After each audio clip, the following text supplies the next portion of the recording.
L'extraordinaire biodiversité de nos océans s'offre en spectacle à chaque plongée. Nous avons la chance, au cours de cette mission, de parcourir la planète pour aller vérifier l'état de cette biodiversité et apprécier toute sa beauté. Mais nous constatons aussi la grande fragilité de l'équilibre entre les espèces. Ce que la nature a mis des millions d'années à peaufiner, à adapter, nous sommes malheureusement en train de le détruire rapidement.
Nous avons mis le cap sur l'île Coco, une île rendue célèbre par ses légendes de pirates.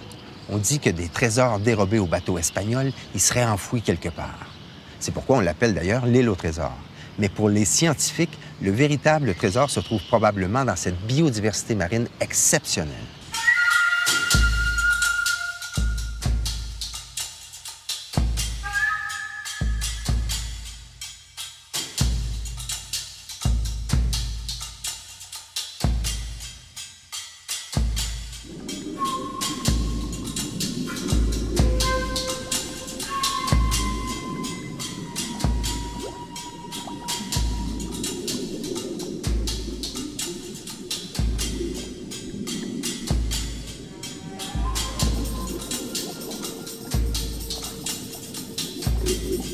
La puissance dans les nageoires d'une tortue verte, c'est vraiment quelque chose de très impressionnant. En fait, les tortues vertes sont d'excellentes nageuses et donc leur anatomie a évolué pour créer une masse musculaire très importante au niveau des articulations, ce qui rend évidemment notre opération de capture plutôt périlleuse.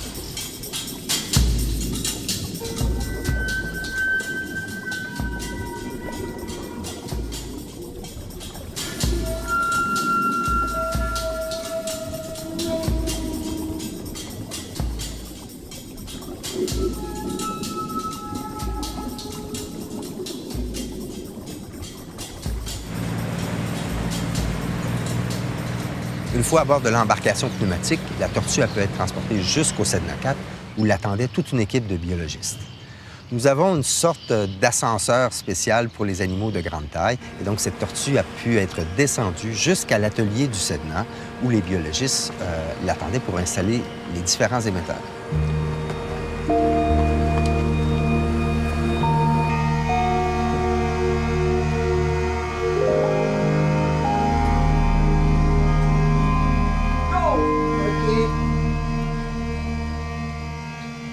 Pour ce voyage à l'île Coco, nous avons invité deux grands spécialistes des tortues, deux sommités qui travaillent régulièrement dans ce secteur du Pacifique.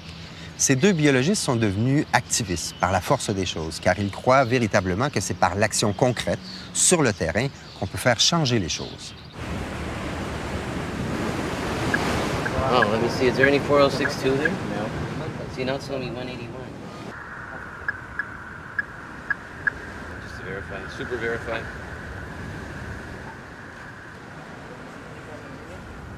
One 0 7 4 9 7 4.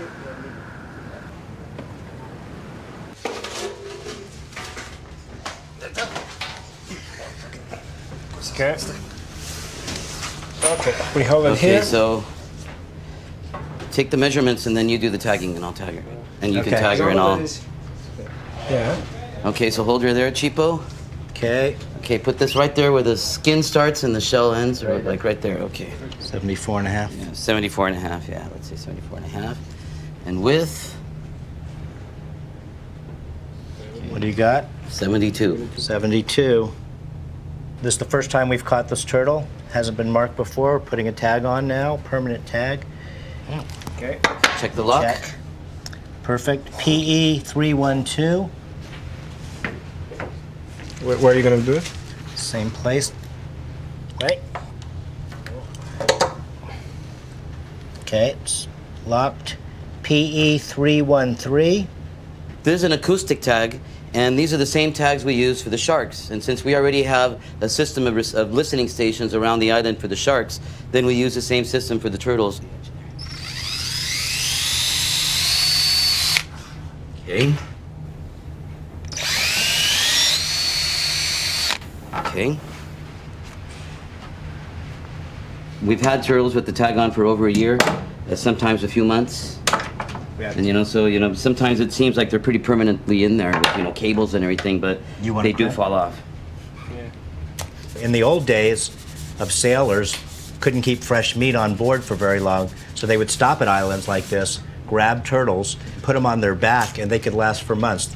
Come down once a week, just pour some water on it to keep it from drying out, and then they could use the meat as they needed. So turtles played a major role in the exploration of the world. Okay. The green turtles of the Caribbean that people are more familiar with are purely vegetarians.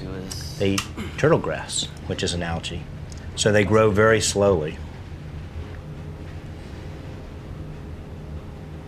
This satellite transmitter will send a signal up to a satellite up in space, and then that will send the signal to my computer, and I'll know right where this turtle is every day. We're trying to understand what the migration routes are. So when this turtle's here at Cocos Island, it's protected because there's a 12 nautical mile no fishing zone. As soon as it swims out of that, we don't know. It could get caught on a fishing line and be killed. So our goal is to understand where these turtles go and then create marine protected swimways. So if they're swimming to Galapagos, we want to connect their swimways. We want to understand their migration routes and be able to protect them by closing fishing areas.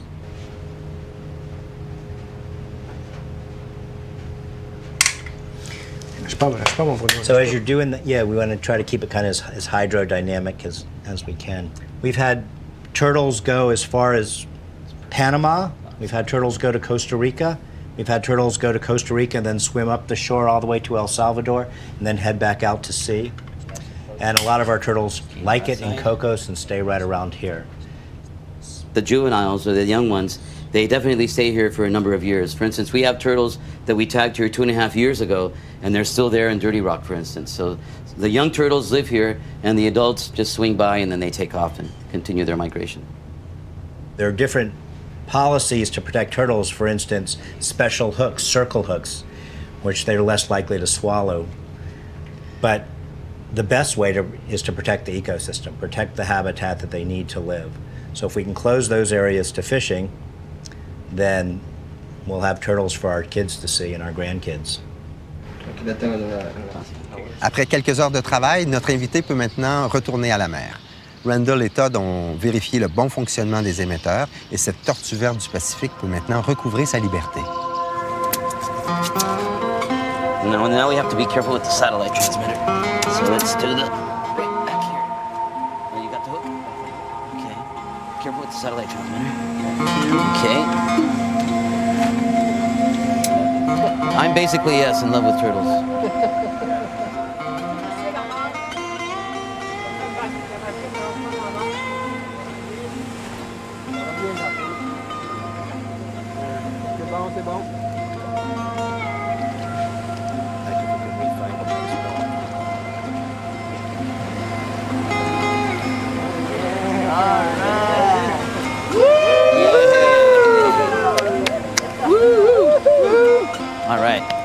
Thank you. Thanks to you. Je pense qu'on peut dire mission accomplie. Les données maintenant qui seront recueillies par cet émetteur satellite vont permettre de mieux connaître les déplacements de cette tortuette et permettront peut-être un jour d'établir des corridors de protection, des zones bien définies où la pêche sera interdite. Mais il faut bien sûr encore beaucoup de campagnes de sensibilisation parce qu'il reste beaucoup de travail à faire avant que ces mesures, pourtant essentielles, se réalisent.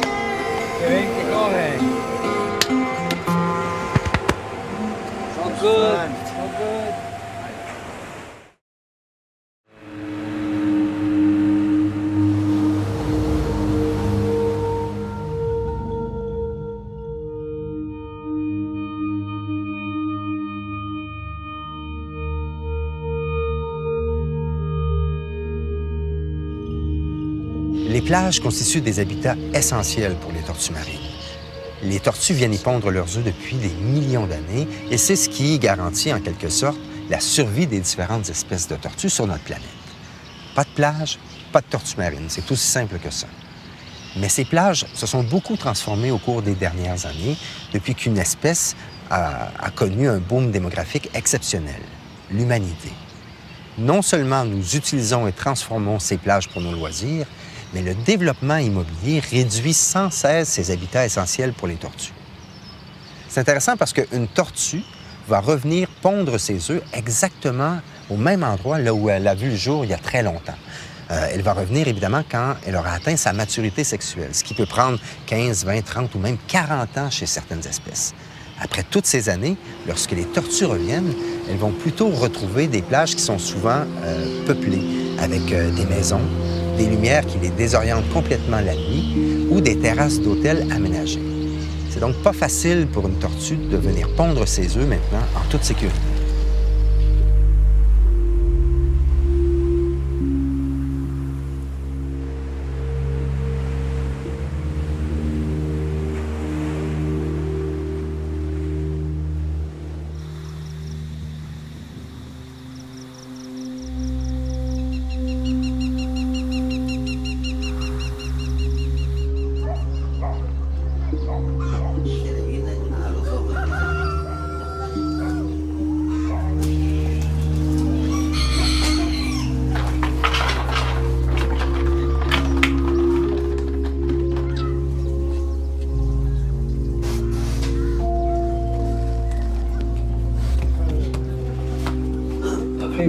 ¿Usted es de aquí?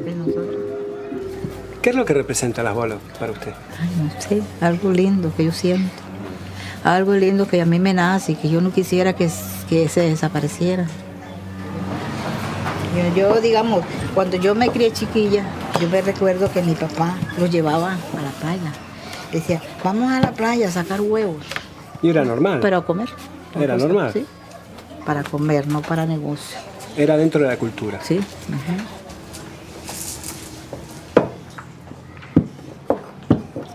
¿Y cómo era la situación en esa época con las baulas? Ay, no, era algo lindo, porque eran baulas en cantidad. Salían por noche, una cosa lindísima. Los biólogos decían que eso iba a ir bajando. Cada temporada ellos hablaban eso, pero decía yo, qué mentira, porque hay bastante baula. Sí lo hizo, sí lo fue. Y que ellos decían que había que cuidarlas porque las baulas se iban a ir.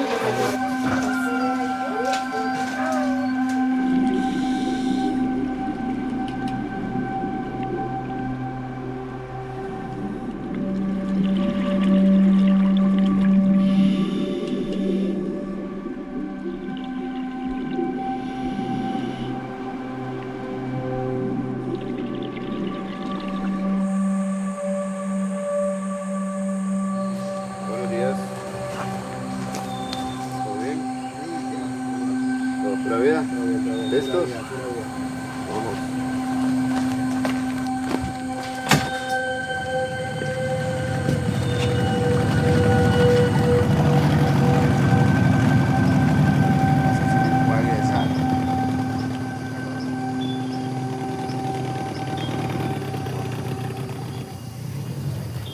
Fueron años difíciles, para las personas, muy difíciles. No había muchas fuentes de trabajo y la gente se dedicaba a la agricultura, ganadería, trabajar en los campos, pesca, y el dinero que ganaban no era mucho. Entonces había que hacer algo extra para ayudar a la familia, al sustento de las familias. Y un dinero fácil era venir a coger los huevos de las tortugas, ya que eran bien remunerados, bien pagados. Yo fui parte de esa gente.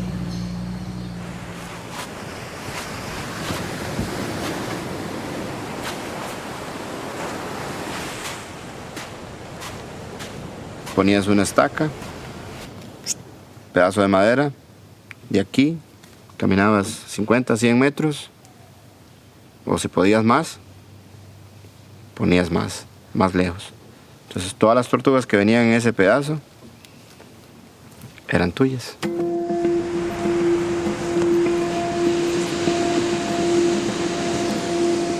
Antes venían 200, 300, hasta 400 tal vez en una noche. Ahora llegan en este tiempo, en este momento, 1, 2, 3, máximo ha sido 5.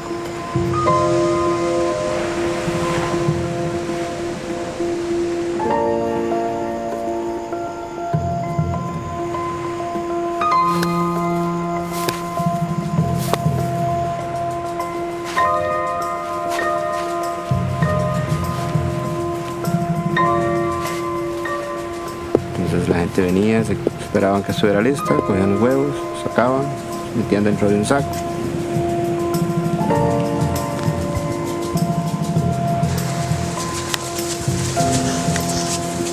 El comprahuevo te esperaba en la calle, en la salida, con un carro de cajón. Entonces en una noche podía sacar 100 docenas, 120 docenas, el que se ponía en una parte mejor. Y pagaban a 400 colones, si más no recuerdo, 500 o 600 colones la docena. Entonces, saca la cuenta, 100 docenas a 400. Buen dinero.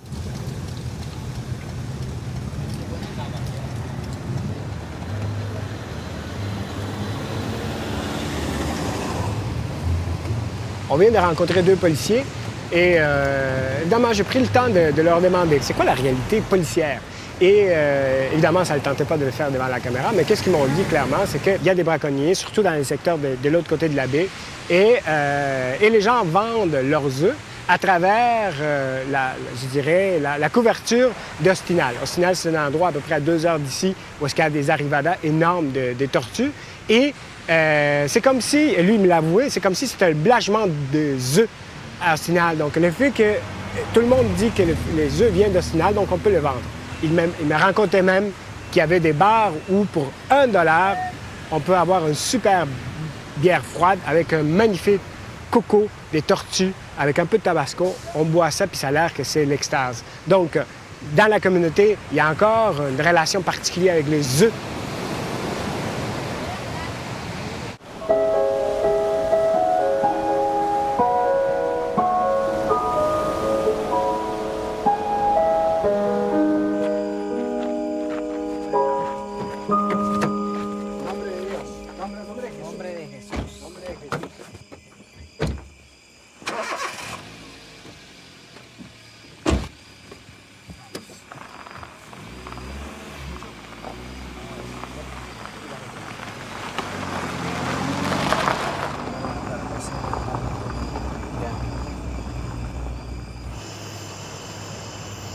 Bueno, esta noche los voy a llevar a una de las playas que yo creo que es más importante para la anidación de tortugas negras en nuestro país, al menos.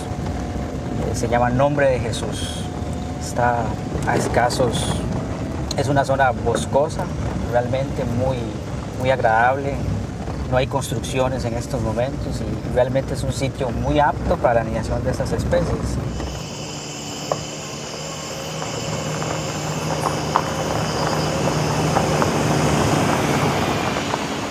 Crear y conservar especies que están en peligro de extinción como estas requiere un compromiso de todos. Hay grandes intereses, todos entendemos eso, interés científico, interés de las comunidades, el interés de los desarrolladores, el interés de los pescadores. Sin embargo, es importante lograr ese objetivo común que nos pueda potenciar ese esfuerzo de conservación. Otro de los actores claves importantes que de alguna manera ha ayudado.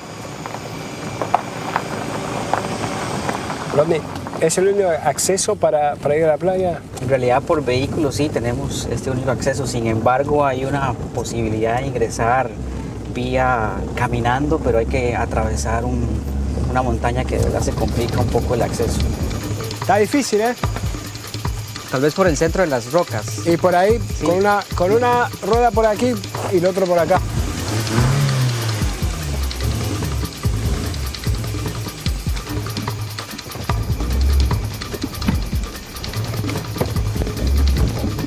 Listo.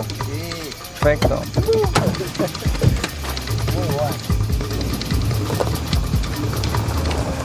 Nuestro país tiene áreas protegidas y áreas no protegidas, específicamente este sitio que es un área de anidación importante en estos momentos. Estamos haciendo todo un esfuerzo de conservación para lograr de alguna manera crear alguna categoría de manejo en esta área y continuar con la protección de esta especie.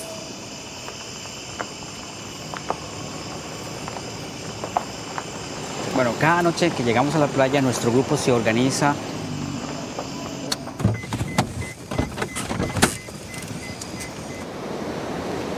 Una de las cosas que hacemos cuando entramos a la playa es que todo el grupo se reúne y camina toda la playa juntos. La idea es saber cómo está el comportamiento de la situación, si hay gente en playa, no hay, si hay tortugas. Entonces la idea es tener un momento de tranquilidad todos para ver la situación.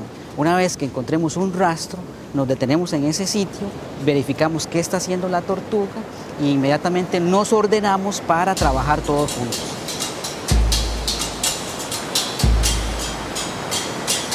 Y lo que me explicabas que éramos varios por la cuestión de los hueveros que... La idea es que cuando entramos en grupo es precisamente para que si hay gente que le gusta sacar los huevos, vea, viene un montón de gente que son protectores de tortugas, entonces no es solo una o dos personas, son 3, 4, 5 que están respaldados todos juntos.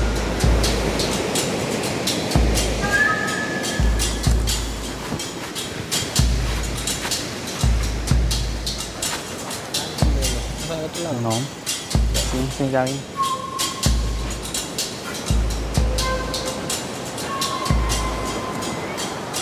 Esas luces en el fondo que Creemos que pueden ser hueveros. Entonces, a partir de ahora vamos a manejarnos con más cautela.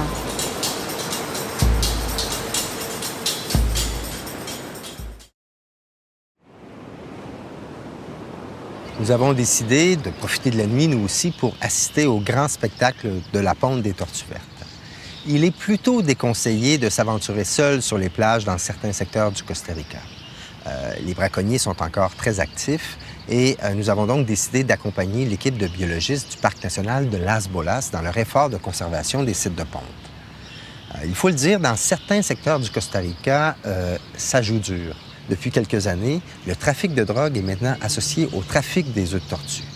Un braconnier peut toucher jusqu'à 300 $ la nuit simplement en revendant ses œufs de tortue sur le marché noir, des œufs qui se détaillent à environ 1 $ l'unité. En 2012, par exemple, un groupe de braconniers lourdement armés s'est introduit dans une crèche, une place où on recueille des œufs de tortue jusqu'à leur maturité. Ces œufs de tortue sont ramassés sur les plages par des bénévoles. Bien, ces bénévoles ont été ligotés et les braconniers se sont emparés de plus de 1500 œufs de tortue. Alors, le message est clair. Les trafiquants, comme les braconniers, ne veulent pas voir de protecteurs de tortues sur leur plage.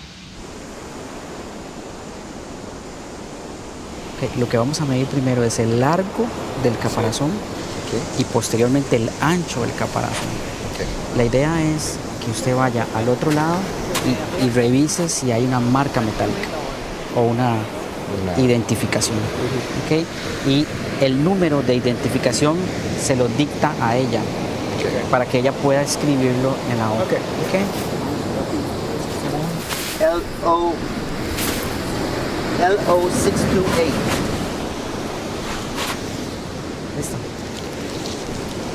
Escriba ahí. ¿Cuántos?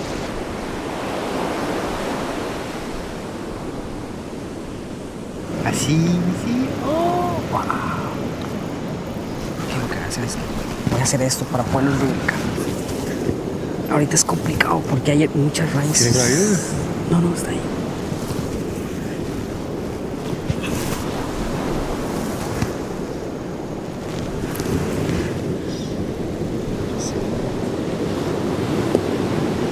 Ah, wow.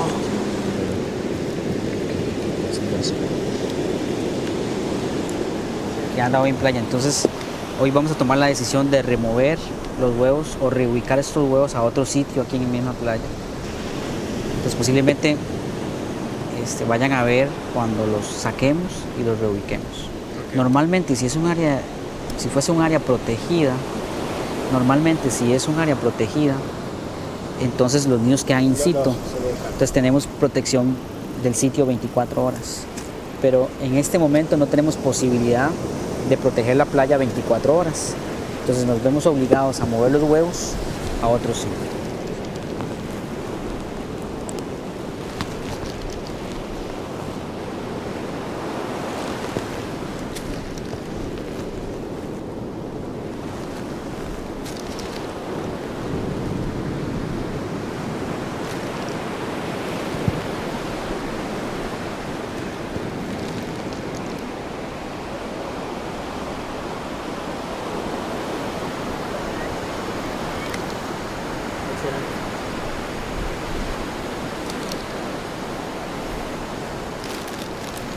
¿Cuántos hay? Por el momento, 56. ¿Cuánto tiempo? ¿10 minutos más o menos se paran? Ella puede durar 15 minutos, entre 10 y 15 minutos poniendo huevos. Ahí sigue poniendo. Ahí sigue poniendo. Como las baulas tienen, ella tiene el momento que está poniendo los huevos, tiene un momento de trance, ¿sí? Como las hormonas, como las baulas o es diferente. Sí, de hecho todas las tortugas entran en un proceso de trance para mover sus músculos y poder empezar a expulsar los huevos.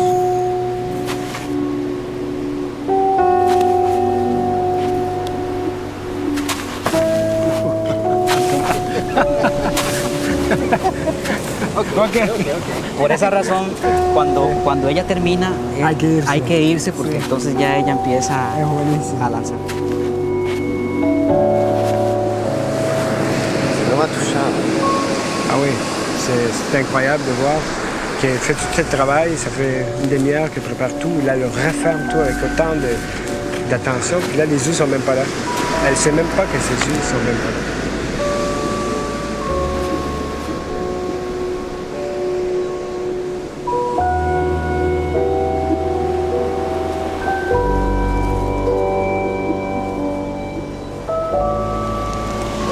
Lo que vamos a hacer es que vamos a reubicar los huevos a un sitio seguro en la misma playa. Nuestros muchachos en estos momentos están haciendo el hueco para ubicarlos en este sitio que consideramos que es bastante seguro.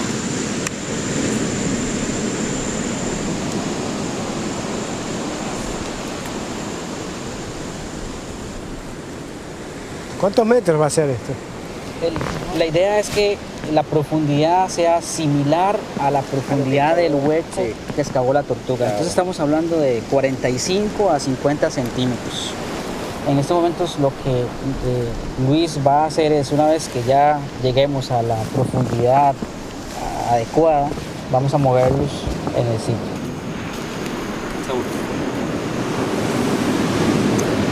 Ce qui est fantastique, c'est que pendant des générations, ces jeunes-là auraient normalement appris à devenir braconniers. Là, c'est la nouvelle génération. Et avec le changement de mentalité, tu vois, c'est tout à fait l'inverse. C'est les jeunes qui prennent les choses en main et qui essaient de sauvegarder les tortues. C'est pas mal.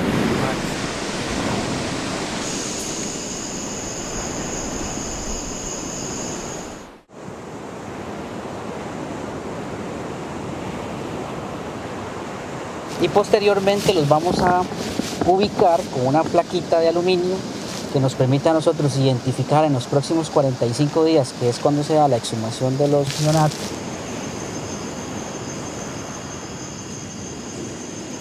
Ahora lo que vamos a hacer es que vamos a echar arena en el nido y Luis lo que va a hacer es que lo va a compactar. Entonces, la idea es compactar lo más que se pueda para que los huevos queden seguros en el sitio.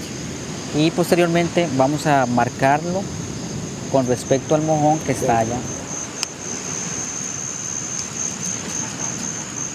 If the poacher find the little stick.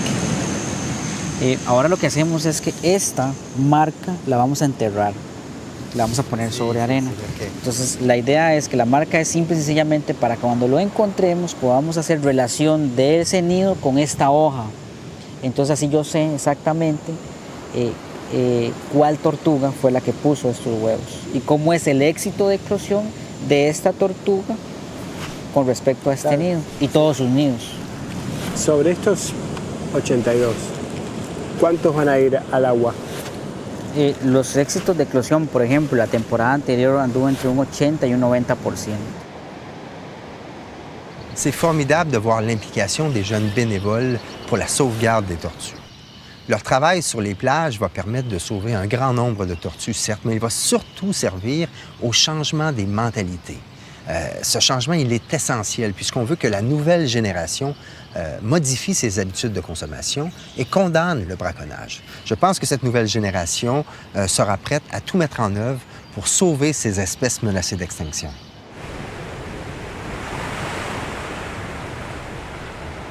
Quedan muy pocas personas que se dedican al saqueo de huevos. ¿Qué es lo que cambió? La mentalidad de las personas y el que Tamarindo haya crecido en cuanto a zona turística, porque hay más fuentes de empleo. ¿Y tú qué haces ahora? Ahora trabajo como guía turístico. Después pasamos a ser promotores turísticos, de los cuales nos enseñaron un poco sobre biología de la tortuga. La présence des braconniers a diminué sur les plages dans le secteur de Guanacaste, surtout depuis la création du parc national de Las Bolas. Aujourd'hui, les touristes viennent d'un peu partout pour assister au grand spectacle de la ponte des tortues. Mais le braconnage demeure un enjeu important dans certains secteurs du Costa Rica et le trafic illégal des œufs menace encore aujourd'hui la survie des espèces. Il est essentiel de poursuivre le travail d'éducation si nous voulons sauver ces espèces menacées d'extinction. Entonces el objetivo es precisamente mantener la población que anida en el sitio. Y para mantener la población que anida en el sitio necesitamos que esos huevos se reproduzcan en el sitio. Y creemos que esfuerzos como los que estamos desarrollando en este momento son sumamente importantes si realmente queremos conservar especies tan importantes y hermosas como estas. ¿Cómo lo ve para el futuro? Yo creo que hay un compromiso de parte nuestra muy fuerte. Estamos convencidos y la esperanza es poder recuperar estas poblaciones. Claro, pero eso ha sido un proceso de mucho tiempo, de educación de niños, de educación de gente y de compromiso. Y creo que el país, Costa Rica, cada vez adquiere más conciencia ambiental, más compromiso, hay más gente involucrada con eso. Y ahora no solo organizaciones, sino que las mismas comunidades se están involucrando en proteger estos recursos. Y lo más importante es que se van empoderando de esto y lo hacen propio. Yo creo que el hecho de que todas las noches trasnochemos o estemos trabajando hasta 6 o 7 horas logrando salvar todo nido es sumamente importante.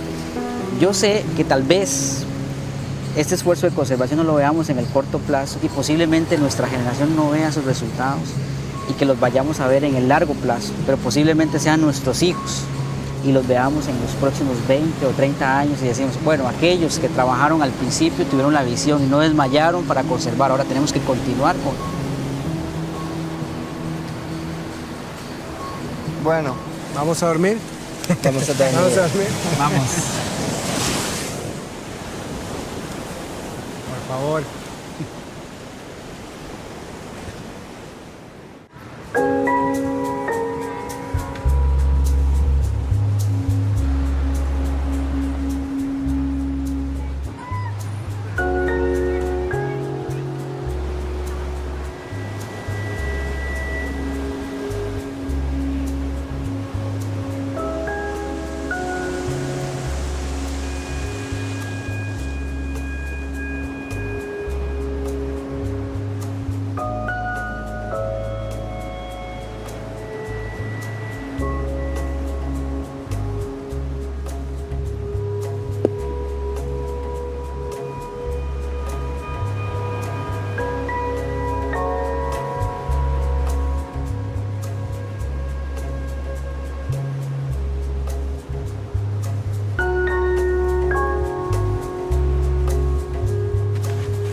It's an animal which has a flexible shell because it's not hard bone. It's got little bones with cartilage in between. It's got a leathery shell, that's where it gets its name, a skin like a dolphin on the shell and on the flippers. It has a pink spot on the middle of its head, which is where the pineal gland is. It has some signaling for hormones. The skull's only half as thick there. They can dive a mile deep like a whale, so the shell collapses when they do that, gets compressed. And they only eat jellyfish, so they must be our friend. We don't like jellyfish.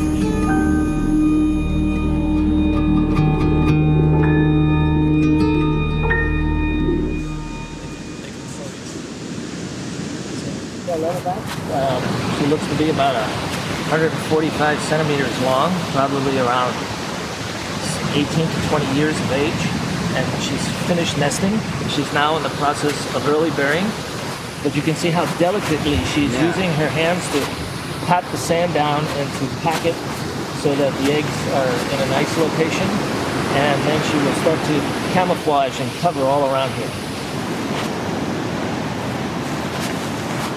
When we came here, the number of turtles nesting per year was 1,500. And then it declined exponentially, so by big steps. To the present time, there's about maybe 50 nesting a year. But it's bottomed out the last 3 or 4 years, so we think that we're due for a comeback. The new turtles that we see now are as a result of these students and volunteers who are on this beach for 20 years. And so, yeah, those are our turtles who are coming back.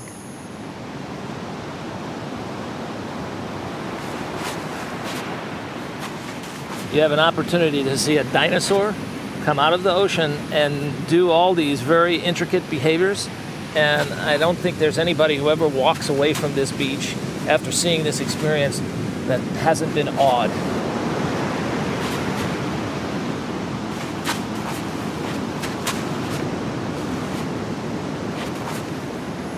The first time we came on the beaches here, Frank Palladino had to pay the local poacher for permission to work on a turtle after he took the eggs. Then he was okay if we studied the physiology of the turtle.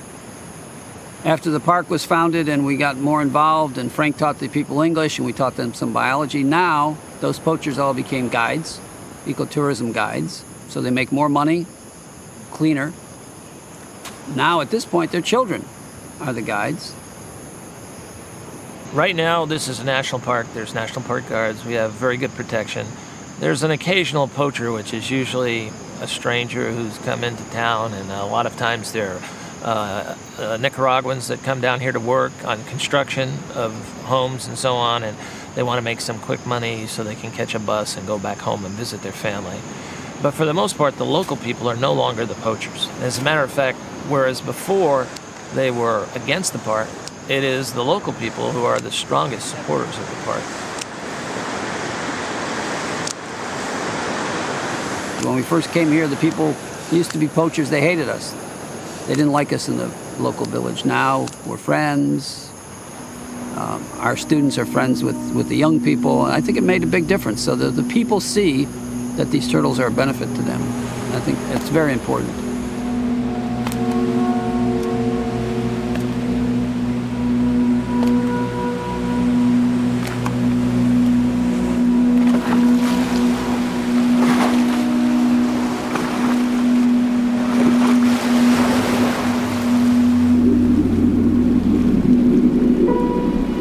Le travail acharné de Frank Palladino, James Potilla et des nombreux bénévoles est vraiment inspirant et prouve que les mentalités peuvent être changées. Mais il reste encore beaucoup de travail à faire dans certains secteurs du Costa Rica. En 2013, par exemple, un jeune étudiant en biologie de 26 ans, Héro Mora Sandoval, a été enlevé avec 4 autres patrouilleurs sur une des plages du Costa Rica. Les trafiquants de drogue et les braconniers en ont assez de ces campagnes de sauvegarde des tortues. Ils veulent retrouver leur plage. Ce soir-là, le jeune biologiste a été ligoté, battu, et on l'a retrouvé avec une balle dans la tête. Héro Mora Sandoval est mort simplement pour avoir voulu sauver une espèce menacée d'extinction. Cette histoire tragique a fait le tour du monde et les groupes environnementaux ont préparé la riposte. Une récompense est maintenant offerte pour trouver les coupables et le gouvernement du Costa Rica a promis une enquête. La sauvegarde des tortues et la protection des plages passent bien souvent par le travail de passionnés, des bénévoles qui viennent d'un peu partout sur la planète pour participer aux efforts de protection des tortues. Malheureusement, l'intimidation et la violence sont souvent les armes des braconniers, et ça, peu importe où on se trouve dans le monde. Il faut continuer de valoriser les efforts de protection, encourager la présence de bénévoles sur les plages et tout mettre en œuvre pour initier les changements de mentalité qui constituent probablement le seul véritable espoir pour demain.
I have always been fascinated by the ocean. Throughout this expedition, our divers have shared the sea with extraordinary but often little-known fish, corals, plants, and animals. But for me, the most mythical and deeply touching inhabitants of the deep are whales.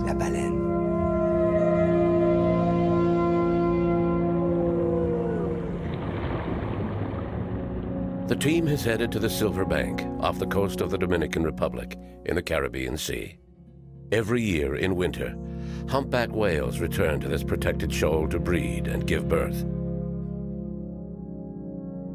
It's a magnificent place where one can slip into the whale's environment and share their world. There are few places on the planet like this where we can draw back the curtain on their lives. By spending time with these whales, we can better understand them and ultimately better protect them. There are few places where humans can share the underwater world of the last giants on Earth.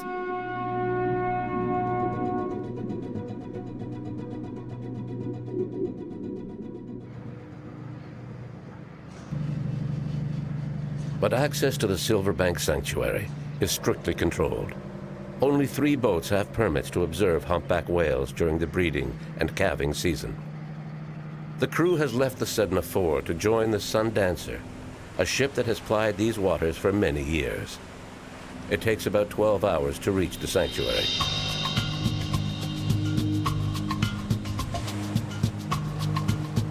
For this expedition, 2 leading experts on whales have joined mission leader Jean Lemire. Richard Sears, who travels the world to study whales, and Sal Sergio, who began his career as a biologist on Silver Bank. After nearly 30 years, Sal and Richard are back on Silver Bank with the same passion and desire to study whales.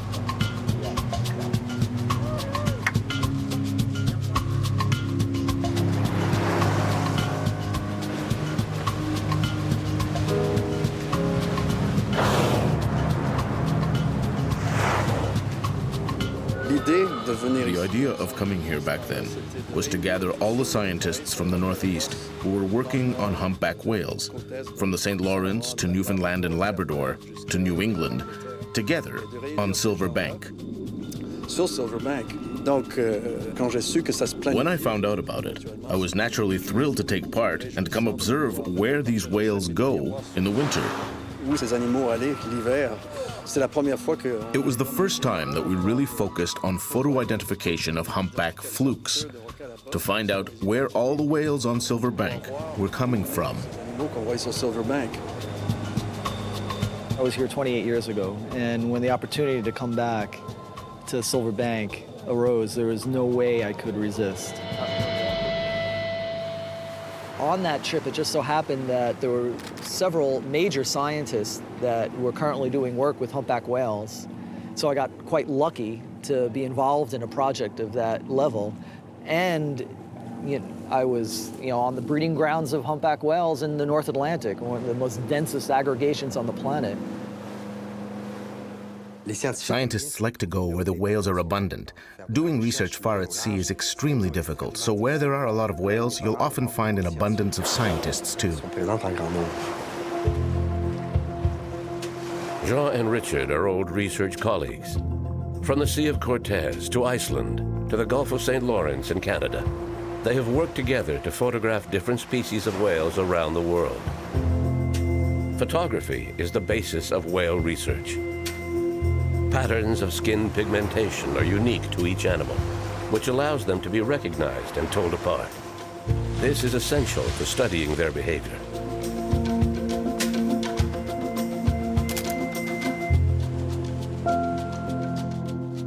This is an example of a humpback photo ID. It's like a fingerprint. They are kind enough to lift their fluke when they dive, and the pattern on the underside of the tail is unique for each animal. It can vary from completely black to completely white. Totalement noir à totalement blanc.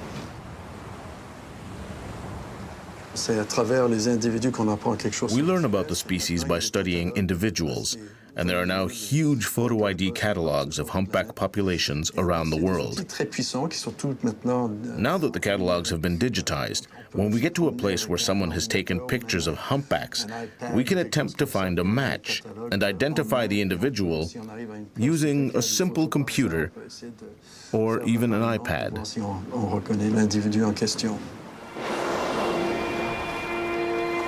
Photo identification has helped pinpoint the main gathering sites of humpbacks around the world.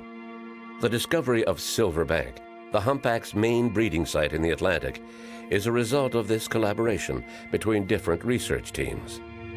In the Pacific, humpbacks gather around the Hawaiian Islands in winter to breed and give birth. When I was much younger, I had the privilege of working in Hawaii for several winters. I had a scientific permit to swim with the whales and study their behavior during the breeding season. It was fascinating work.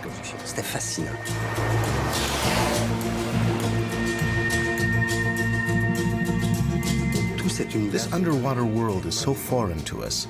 We know so little about it, but we think that the whale's reproductive strategy revolves around the females. Males are often aggressive toward each other, and we sometimes witness intense combats to win the favors of a female. The male closest to the female is called the escort. He is constantly confronted by other males called challengers. They want to get close to the female to mate with her. This can lead to violent combats. But this is all hypothesis. No one has ever witnessed humpback whales mating. The same goes for calving. We do not yet have convincing visual proof. I remember one day I filmed the erect penis of a male approaching a female. The footage has become popular because it's not something you see every day. But spectacular as it was, it didn't prove a thing. It's all hypothesis.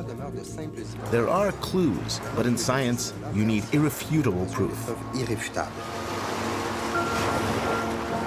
There were situations where we were surrounded by 10 or 15 males fighting amongst each other, and it was tense at times. But they are among the most memorable moments of my career.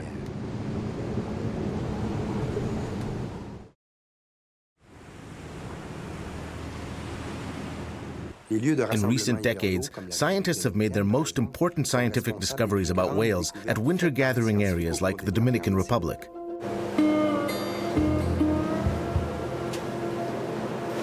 The seasonal gatherings of humpbacks on breeding grounds give scientists a chance to accumulate a large amount of data on the various subpopulations.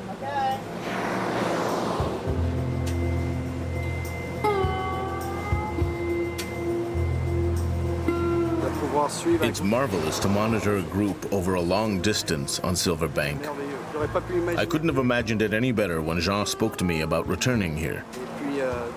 It's amazing to watch this group of active males on the surface.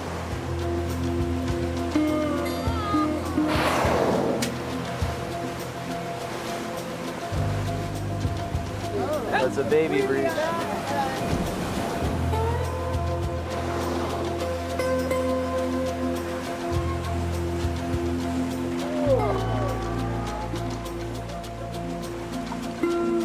The clear water at Silver Bank lets scientists share the whale's underwater world.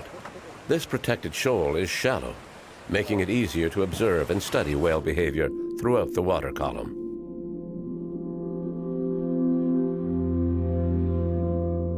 Mothers and calves are much calmer than males, who often engage in combat.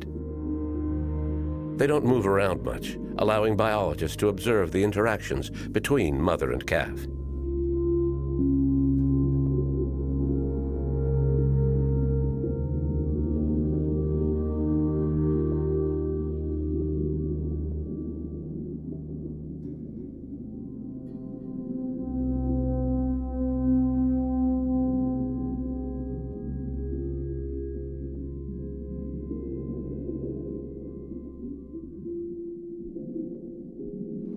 Wow. Yeah, did you see the way the calf was let go by the mother? Yeah. Just came right up to the surface. She stayed down there, and then she came up. It was nice.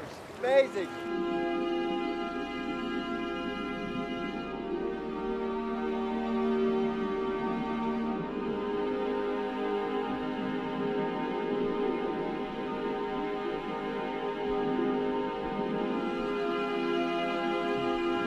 Calves are often reckless. In a spirit of mutual curiosity, the mother allows the scientists and her offspring to interact.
Mother came out kind of unexpectedly too, and I didn't know where to go. You're not scared.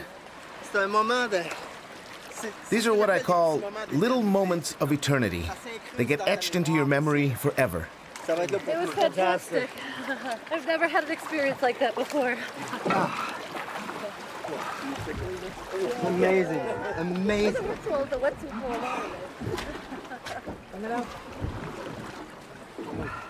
Are we going? I wish I had the car right. She just came up and breezed through there without touching any of us. I would have touched her pectorals, and I would have had it. Yeah. The mother allowed her curious calf to approach us. It was no more than 3 months old. The mother was calm and watchful. If the calf came too close, she would just come over and turn. And we were sort of trapped between the calf and the mother. Daniela wound up right over the mother's back, but she didn't move. And it was the mother who moved off. Not far, maybe 100 feet, and then returned to the bottom. The calf moved under the mother. Really, it was the perfect situation. In our experience working in Mexico, the whales aren't as curious and they're not as tolerant. So we can approach them in the boat, but they don't come over and check us out and go under the boat and look at us and approach us more in the water. That was completely new. Yeah. No, it was fantastic. And also it was so long. I mean, sometimes you get in with whales and you get a nice gift for 5 minutes, 10 minutes, but this went on for hours. And we'd get out, and this time we were able to stay in a good long amount of time. It's been a really nice moments. Incredible. With encounters like that, you can die happy tomorrow. Incredible.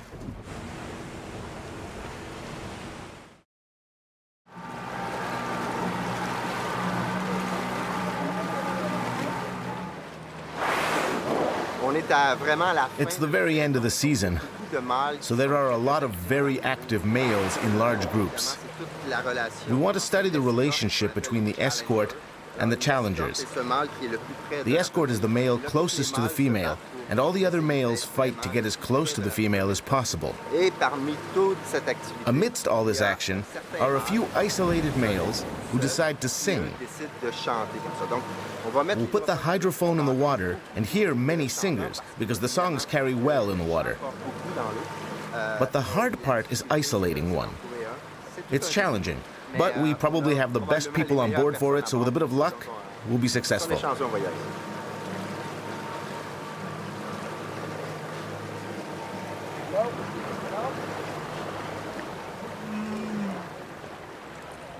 Right now we're searching for a singer. It's kind of like looking for a needle in a haystack. And what we want to do is keep moving, listening each time we move to look for a single individual singer to get louder and louder. And once it gets louder from one stop to another, we know we're moving in the right direction, and then we can start to look for him on the surface. Finding a lone male singer among groups of humpback whales is a real challenge. Scientists must identify certain parts of the song, long, prolonged growls, that mean the male is about to surface. They then scan the horizon for the whale's spout on the surface and try to approach the male slowly to avoid any kind of disturbance. When you find your singer, you're ecstatic. When you slip into the water with him, the song is so powerful that your internal organs vibrate. It's hard to describe. It's simply extraordinary.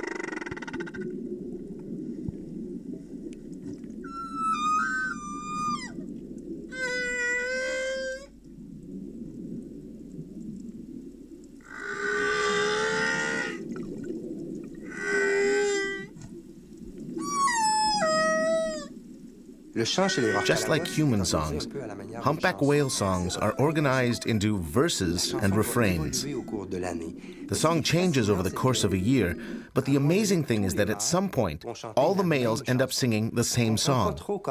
We don't understand exactly how this happens, but it's extraordinary. And what's even more incredible, listen to what happens if we speed up the song. Here, we've sped it up 14 times. Listen. It's very much like the structure of bird song in its complexity. It's just that humpback whales sing very, very slowly. It's fascinating. Fascinant.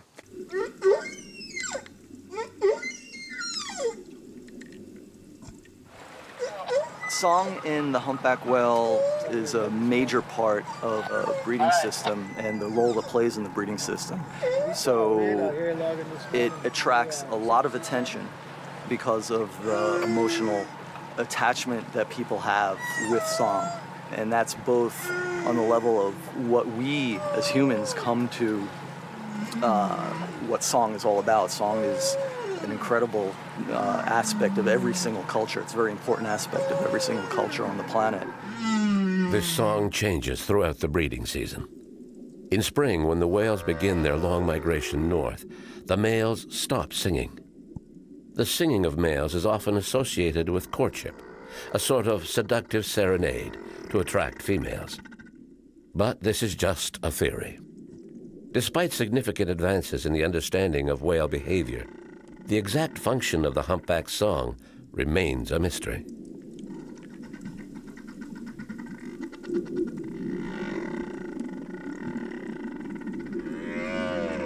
At any given time, all males in a group sing essentially the same or very similar songs. They change the song over time. It's a gradual and progressive change. And all whales within a group change their song in the same ways. So they're learning from each other. And the last remarkable aspect of it is that within an ocean basin, animals that have contact at some point in time are sharing those songs and sharing those changes and changing in the same way.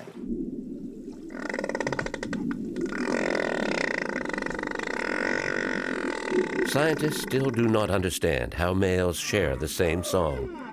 They also wonder how the song is transmitted over long distances, well beyond the hearing range of a single group gathered in the same area. But beyond science, the incredible emotion produced when you experience this unique phenomenon is perhaps its greatest mystery.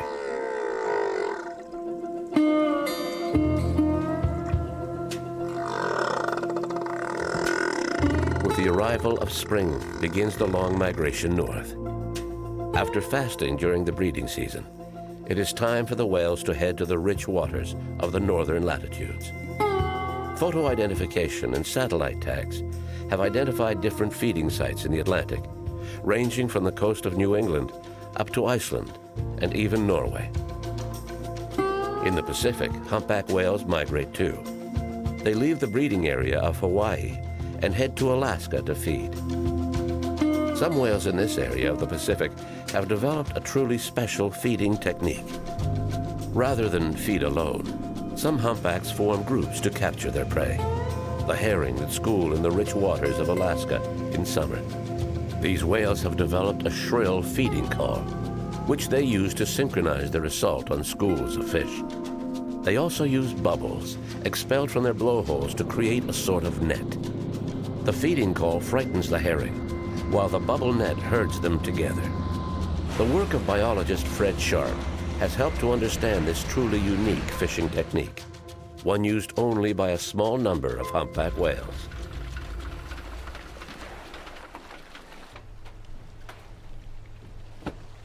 I worked with Fred Sharp here in Alaska a long time ago. I think it was 1996.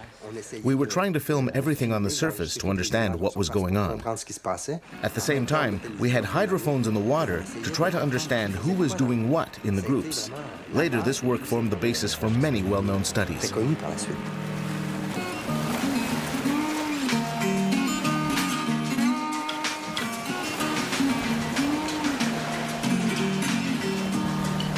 I arrived in Alaska in 1987, and I came up as a naturalist and saw my first bubble net and never looked back.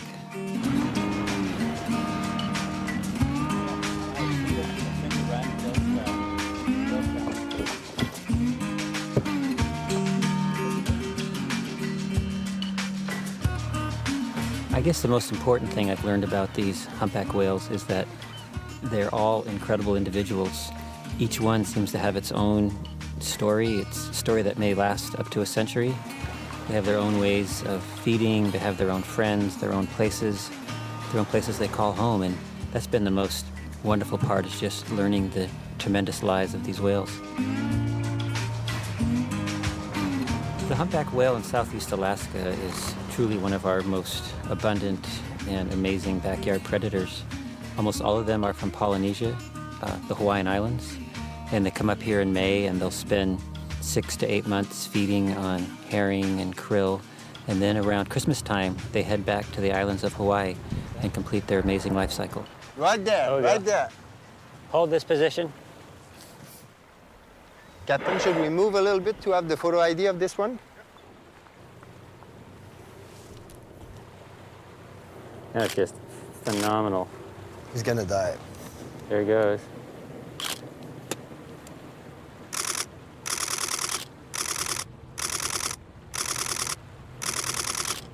Great. The idea is to be as perpendicular to the fluke as possible. Each fluke has a distinctive pigmentation pattern that allows us to photo ID the animals. It is important to be able to identify individual whales because if we want to study their behavior, we have to be able to tell the individuals apart. All body marks are important, so we try to take a lateral photograph of the dorsal fin and then one of the fluke. That way, we can be sure that we get the ID right. And if we're ever in shallow water and the whales don't show their tails, we also have the dorsal fin as a reference. How many animals do you have in your catalog? About 1,000. 1,000? Yeah. Oh, yeah. Yeah, pretty big. Jan's got about 2,000, and the park, there's probably about 3,000, 3,500 animals for the northern southeast Alaska. A few Guadalajarans come up, a few Mexicans, few Asiatics show up once in a while, but mainly Hawaii? Yeah, almost all Hawaiian. Bubbles. Bubble, right here. See that nice softball side? Yeah. And the classic. Now those are the ones that really scare the fish the most. Bigger, faster, they reflect more light, they make a lot more noise. Those are the real workhorse of the bubble net. And it looks like this one animal looks like it might be going in a counterclockwise circle. That's kind of interesting. About 90% of the animals blow in a clockwise circle. Oh, yeah. And it's remarkable in that it's the same level of handedness or laterality that humans have. So it's another striking similarity between humpback whales and humans.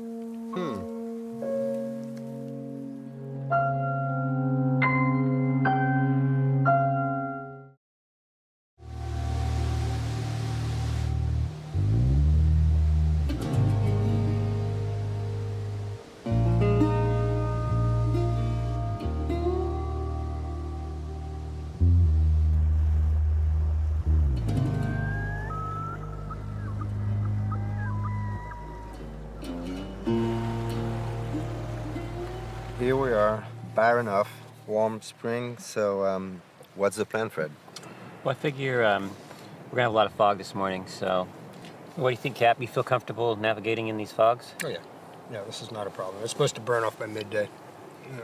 And it's actually, I think it already is starting to burn off a little bit. So I figure good time for running north, and hopefully things will burn off by the time we get up to the confluence of Peril Strait and Chatham. And that's why we probably got 3-4 hours to get up there. When we arrived by plane, we saw, good group of whales around Parker Point. Right. So, it's close to Lagoon. So. Yeah.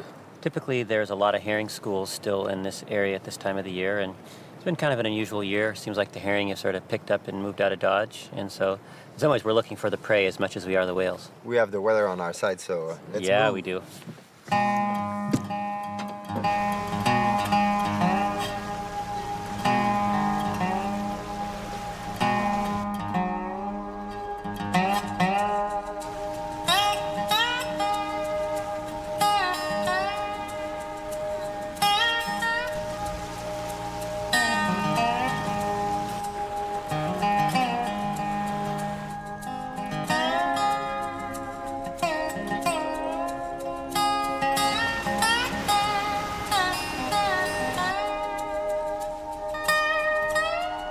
The humpbacks feed in a remarkable variety of ways. And the krill, these small shrimp-like crustaceans, they're quite easy for the whales to catch, and so most of the time when they're feeding on the krill, they can do it alone. Typically, they hunt the krill by just swimming up to a school and opening their mouth and engulfing them. They'll laterally lunge, they'll roll at the surface, they will lunge up through them, but they will use a whole variety of techniques.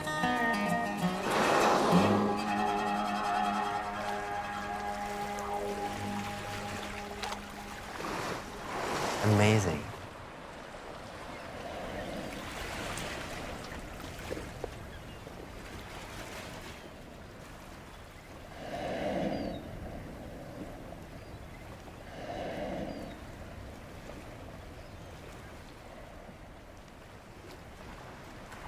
There's whales everywhere, everywhere.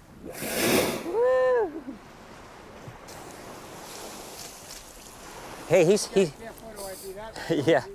Wow. Yeah. That was great. Amazing. So that's your friend. Beautiful animal. You know, it's funny that he is so friendly. Did you see on his tail where he had ropes? He'd been in nets before. Yeah. He has been insulted by humanity, but yet he comes over to be curious and interactive. It's amazing. It's almost like forgiveness. Yeah. It's wow. On such a beautiful evening, too. Yeah. Perfect. There's his footprint. Yeah. What do you suppose? He just curious? He just curious. Just wanted to know who we are and what's up. Yeah. And We are with a very curious whale, one that keeps passing right under our boat. And what's amazing is that it comes very close and then turns slightly to look at us. It's done this 3 or 4 times. And see, again, instead of chasing the whale, you just wait and you're attacked. That's right. Couldn't have said it better, my son. Couldn't have said it better. Going under, going under. Hello, hello. Thanks for coming back. It's gonna be near you, Captain. Thanks for the fluke ID. Nice. Amazing. Amazing. Amazing. Yeah, coming right here, right here.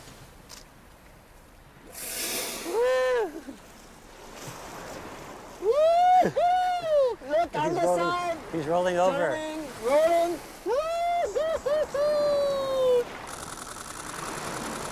Wow. Yeah.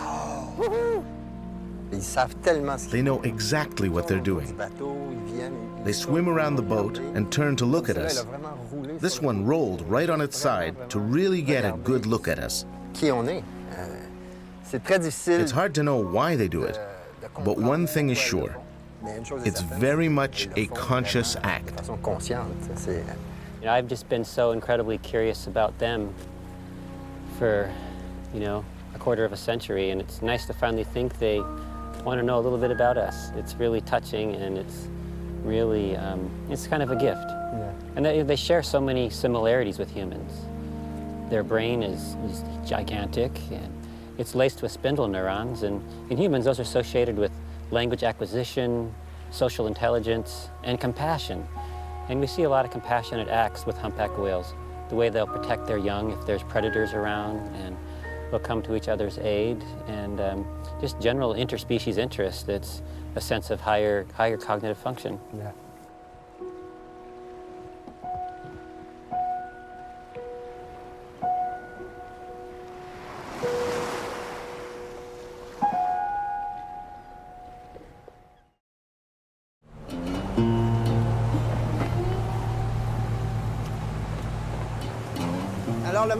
The weather has taken a turn for the worse, so it will be harder to work now. Today we hope that the whales we saw yesterday, individually using bubbles to feed down deep, will come together at the surface, so we can observe them using this technique as a group when the attacks are synchronized with song. It's truly spectacular.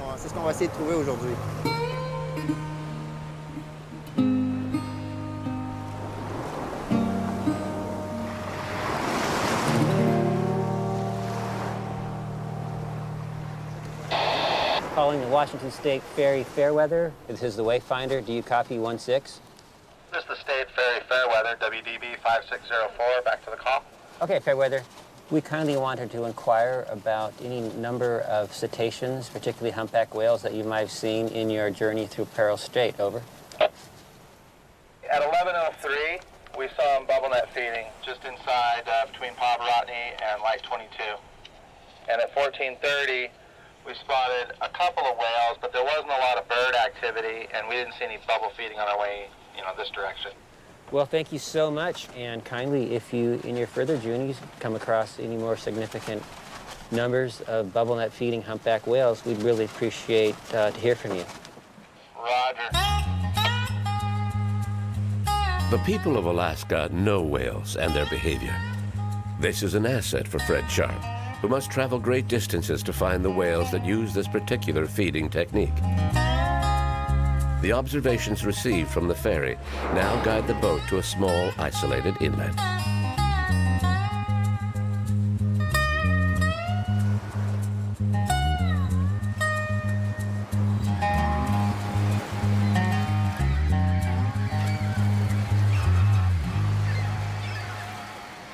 These whales are hungry, and they're looking for food. They're cruising the strip. They're looking to mix it up. They need about half a ton of food a day, and humpbacks have this large trick-or-treat bag made out of spandex on their tummy, and they feed by engulfing big chunks out of the ecosystem every time they feed.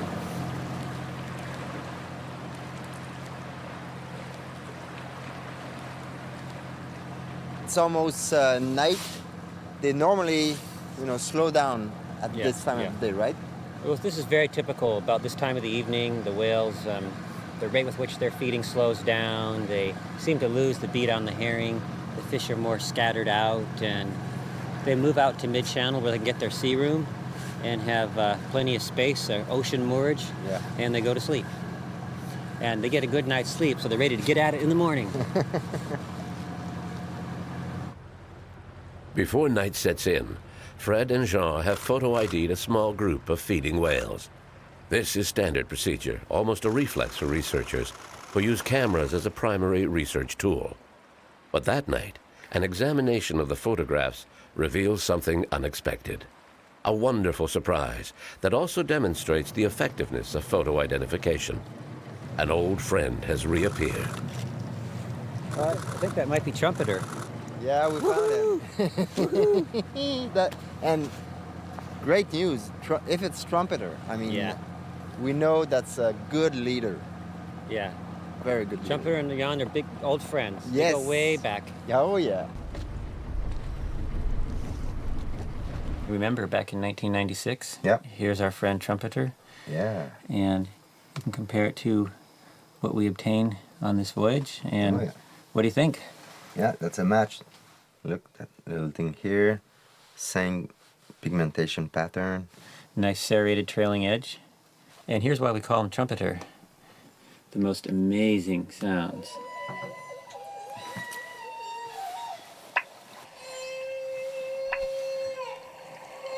Makes the most brilliant low. It starts out with this nice low, steady, and then he just goes off the scale. It's like you're saying, Miles Davis. Nice.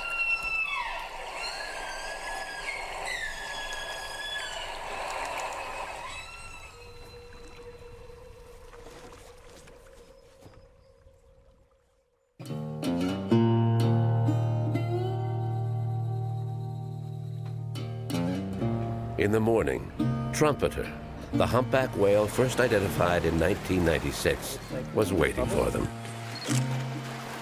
Nice. Trumpeter again. Yep, you were right. That's him, eh? Yeah, it's amazing. God, it's like...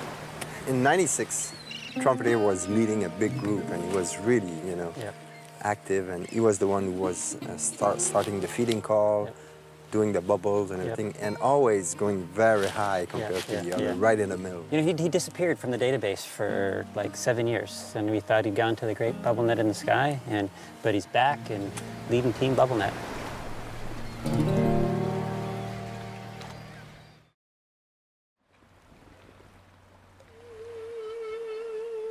That should be plenty deep. Yeah. Yeah, that sounds great.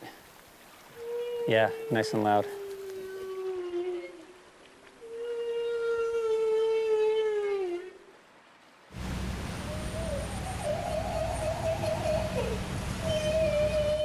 The feeding calls that the humpbacks produce appear to be unique here in Southeast Alaska.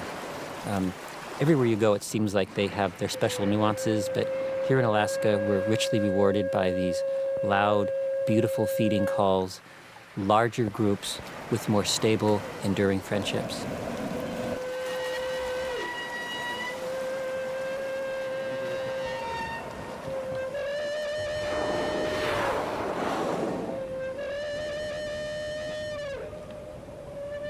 Oh, nice feeding call. Clear, pure. I mean, it hurts my ears. I sit in the lab and listen to this hour after hour, and it's like, after a while, it's like, this is crazy. Do they start the feeding call first and the bubble after, or? Seems to be a lot of variation there. Yeah, a lot of individual style, but typically we'll hear the bubbles and the feeding call start about the same time. Oh, now you can hear the bubbles coming up. You hear that? Deploying the bubble net, percolating it out of the blowhole, as far as we know. These Alaskan whales have developed a unique feeding technique in which whales cooperate to capture prey. After more than 15 years, scientists have concluded that trumpeter is still a leader among the whales, often sounding the charge and commanding the troops. Those sounds that you're hearing, those are the whales diving below the herring schools and producing these incredibly loud, annoying sounds. It's almost like turning a fire alarm on a building and all you want to do is run for the exits. Well, that's what the whales are doing. And one whale going in usually a clockwise fashion, and the bubbles rise up and effervesce and create this amazing corral. It's almost like a rocket tube that the whales then come shooting up and engulf the prey at the surface.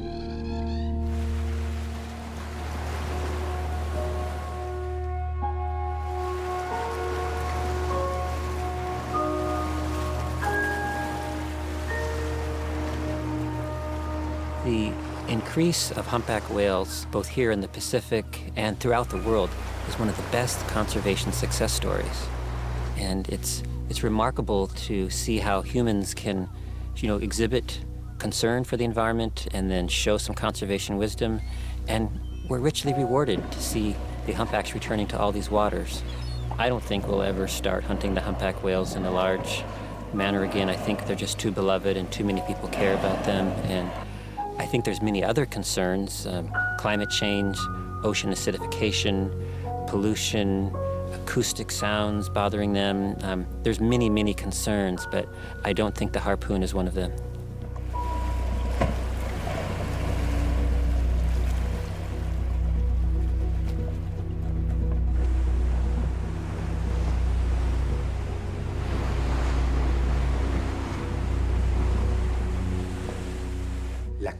The complexity of whale song is an exquisite example of how nature and evolution have shaped living things to exist in balance with their environment. It took millions of years to create this balance, so more than ever, it's vital that we do everything we can to protect the living heritage of our planet, so that whale song can go on delighting our children and our children's children.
The goal of the mission, 1,000 Days for the Planet, is to document the beauty and fragility of biodiversity on Earth. But we also realize that life in the oceans is truly threatened. Oceans cover more than 70% of the Earth's surface, and their volume is about 300 times more than land-based environments. So the oceans play a vital role in the balance of life on this planet. Life abounds in the Big Blue in a variety of shapes and colors, ranging from microscopic creatures to the last giants of the world. Unfortunately, our limitless exploitation of the oceans and our savage history with certain resources tell a sad tale. After nearly wiping out whale populations, we have developed ever more sophisticated fishing techniques, which have exerted an unsustainable pressure on ocean resources. Today, it is estimated that 87% of the oceans are overexploited or exploited to their very limits by the fishing industry. Large ocean predators have been especially affected by our insatiable appetite for resources of the sea. It is estimated that 90% of large fish have disappeared in recent decades. Despite their threatened status, the fishing industry still harvests about 65 million sharks each year. Sharks were long considered an accidental catch or bycatch on longliners, fishing boats that release kilometers and kilometers of fishing line into the sea, aimed primarily at catching large fish.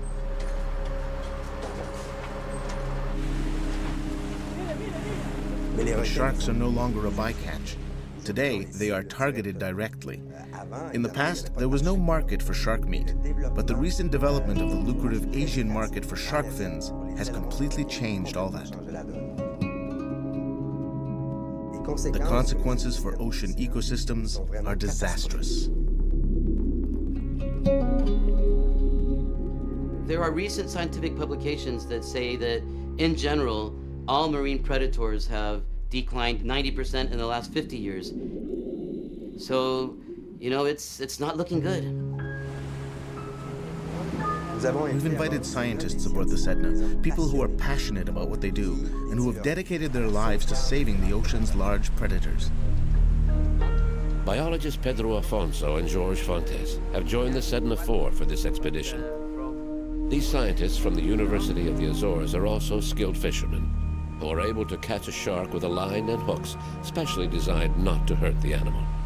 They will team up with Randall Arauz, a scientist and activist who has become well known internationally for his campaigns against shark fishermen, especially those who practice shark finning. Our first stop was the Azores, in the middle of the Atlantic. It's a place I love. It's filled with history. It's a sailor's paradise. On the beaches, the docks, even in the bars, you can feel the history and smell the sea. Sailors love to stop at the small port of Horta on Fayal Island. Located on either side of the mid-Atlantic ridge, the Azores archipelago is the result of 20 million years of volcanic activity. The spectacular scenery of the islands, which have emerged only 5 million years ago, continues to evolve and change as a result of volcanoes and the movement of 3 major tectonic plates that meet here. In the oceans, seamounts rise up to the surface, which brings up nutrient-rich waters that feed an impressive diversity of marine life.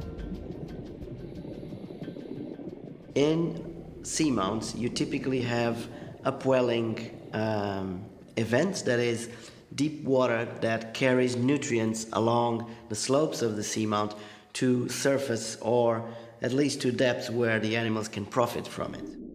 Seamounts not only have more biomass or more animals, they have more species, including the top predators that might be travelers of the ocean, but that might stop on particular seamounts because they have the increased productivity which they can profit from. Everybody goes to the seamounts, including men, of course. Many migratory species appear to use these seamounts in some phase of their lives. But only recently have scientists discovered the important role played by seamounts around the world. We could probably try to do that, like at 4 One of the very first seamounts to be declared worldwide as a marine reserve for scientific purposes, so we can understand the whole process from bottom to top, is the Condor Seamount, which was declared a marine reserve about 3 years ago. And this is just outside our door, which is a fantastic opportunity for all of us, scientists, fishermen, and managers, to understand how these seamounts work so we can better protect them. The volcanic seamounts in the Azores cause nutrient-rich currents to rise to the surface, which attracts pelagic species such as hammerhead sharks, whose status is precarious and which are increasingly rare in the world's oceans. Hammerhead sharks are among the most endangered sharks. All pelagic sharks are reduced 90% during the last 50 years, but hammerheads are down 98, 99% in certain areas of the world, so they need a lot of help. The crew of the Sedna IV hopes to install satellite tags on young hammerhead sharks that seem to use some areas of the Azores as a nursery. Hammerheads are naturally less abundant because they produce much less offspring to start with. Secondly, they actually make what we call some kind of parental care to their offspring, in the sense that they move to very specific habitats where females think that their pups are going to have increased chances of survival during their first months and years. So the nurseries of hammerheads are typically located in these very coastal areas, shallow inlets, mangroves in the tropics. In the particular case of this hammerhead species, the smooth hammerhead, we think that oceanic islands such as the Azores might play a crucial role as nursery habitats for the North Atlantic population of this species. In places like the Azores, there has been no historical fishing pressure on hammerhead populations locally, and this continues to be the case, fortunately. However, the adults which live an oceanic lifestyle are also attracted to the longlines, the industrial longline, in open water, and they are indeed a bycatch, a typical bycatch of this fishery. And that is exactly the reason why now ICAT has mandated the member states to forbid any landing of hammerhead species on the longline fleets.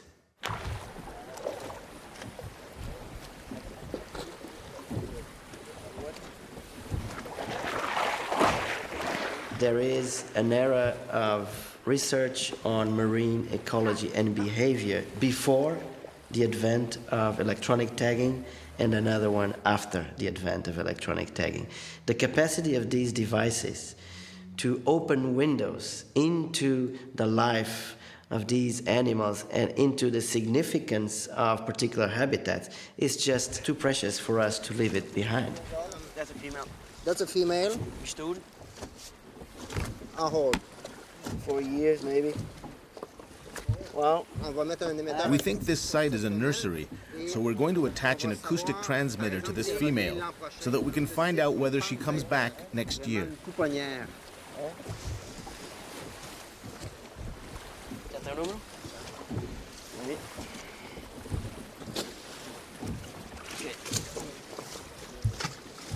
So these guys, they heal really fast, these kind of wounds. Yeah. Not having this. We've attached the acoustic transmitter. We're going to move forward to oxygenate the shark, and then we'll attach the satellite transmitter.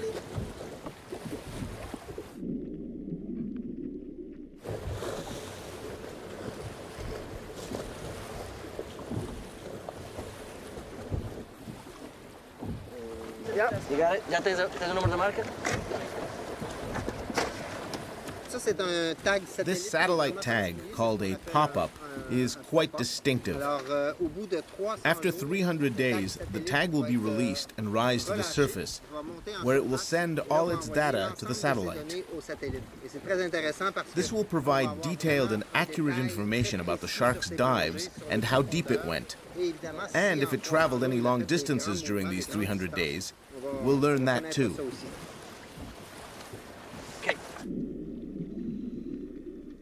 Okay, whenever you want. 1, 2, head first. 3. Woohoo! Without knowing it, this female will be providing scientists with vital data. They'll use it to learn more about her movements and eventually to help put protective measures in place for this extremely threatened species.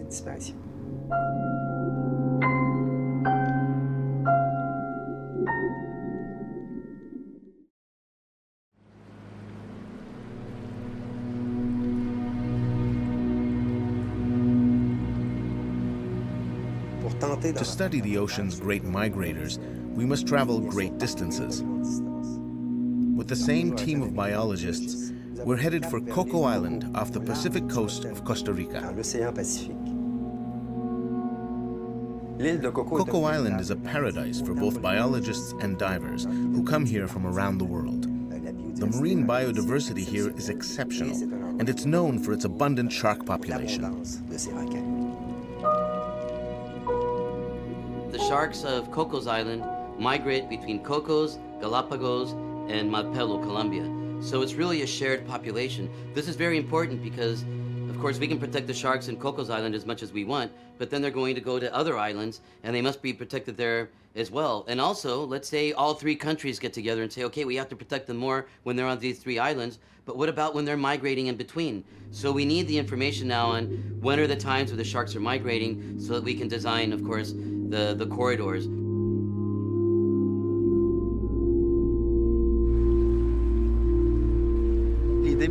Our goal is to install a satellite transmitter onto a hammerhead shark. If we're successful, we'll gain a much better understanding of where these sharks go, and we'll be able to suggest protection measures. It's very urgent that we gather accurate data on the sharks' migration routes so that we can adopt effective conservation measures. Catching a hammerhead shark will not be easy. They are very cunning animals, and there are fewer and fewer around Cocos Island. And because there are many different kinds of sharks, our bait may attract other species. But it's very important that we get a satellite transmitter onto a shark to better understand how they move around in this area of the Pacific. There are many illegal fishermen around here, and we must put conservation measures into place quickly. Fortunately, the government of Costa Rica recently increased the protection around Cocos. They're taking stronger actions against the illegal fishermen. I really hope we can curtail all these illegal fisheries and that we can somehow control, the uncontrolled fisheries that are happening now in the eastern tropical Pacific, because hammerheads definitely have dropped during this last year. The decline of shark species is caused by overfishing, prompted largely by the demand for shark fins, which can fetch up to several $100s per kilo. There is a 12-mile protected zone around Cocos Island in which no fishing is allowed. Obviously, the extraordinary biodiversity here attracts many poachers. We see them sitting just outside the 12-mile limit on our radar. The island has a monitoring system, wardens and boats, but they can't do anything when the poachers are outside the park. Yet we know very well that these poachers frequently enter the park because they have no notion of conservation. All they want to do is catch fish and sell it. When they come into the park, they often play a game of hide-and-seek with the park wardens. At night, it's the law of the jungle, and the poachers are much better at the game than the wardens. So at night, out at sea, there's a war going on.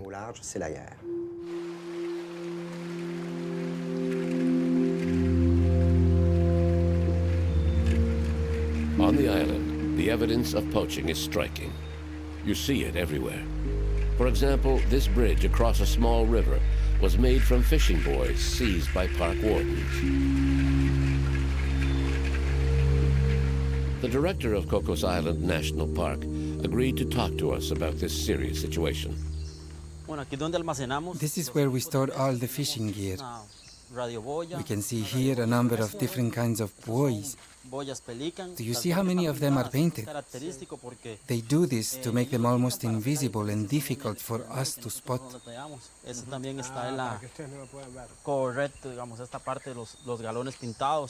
We keep all the confiscated equipment here. As you can see, there is a lot. It's a big problem because it's all equipment that was set up in protected areas. We manage all of this as garbage. This here is the gear typically used by longliners. These are the lines and hooks used to catch shark. You know that the Cocos Island is also known as Shark's Island. Even our emblem is a hammerhead shark, and they are now an endangered species. Son especies que están viéndose amenazadas. There are pressure zones that are between 8 and 10 miles from the coast. The fishermen know when we're coming and sail off. So by the time we reach the point where we first spotted them on radar, they're gone. And that's where we find all this fishing gear. Sometimes they've even had enough time to cut or retrieve their lines by then. Es decir, ellos en el lapso que tratamos nosotros de llegar hasta ellos, ellos recogieron lo más rápido. Y nosotros decimos que los pescadores. We say that fishermen are like sly hunters, an exotic species introduced into an environment into which they don't belong. And even though it's a big ocean, the ecosystem around the island is especially rich. La riqueza está ahí donde están los animales, sí, pero nosotros no podemos tener. We can't keep the fish in cages to protect them. Cercados, ¿verdad? Encerrados.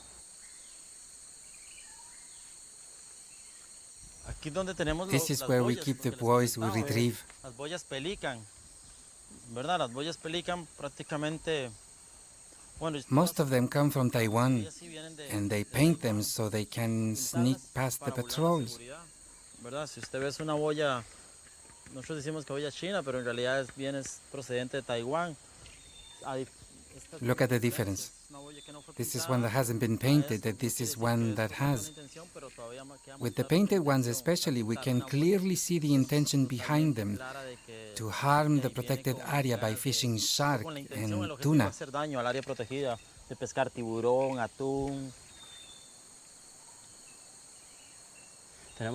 We need to reevaluate our strategies to counteract this problem. We're not here just to patrol and protect. We need to take it further and work on reforming our fisheries and navigation laws. Necesitamos una ley de navegación y es un lugar con mucha vida marina. This is a magnificent place with a wealth of marine life worth protecting. That is the least we can do with what we have. We must quickly develop new protection measures here in the island and at a national level to protect the resources.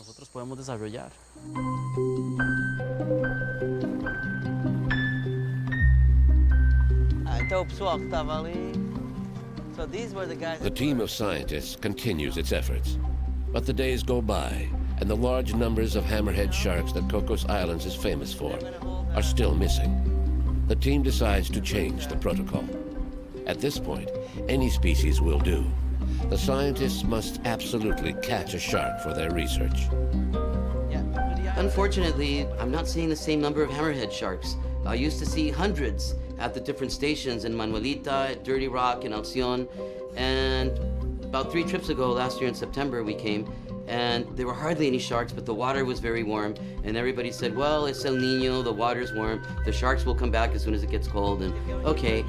But yeah, the water's a lot colder now, and they're not coming back.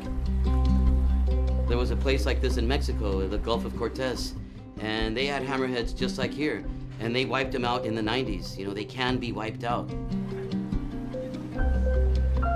The scientists have tried everything.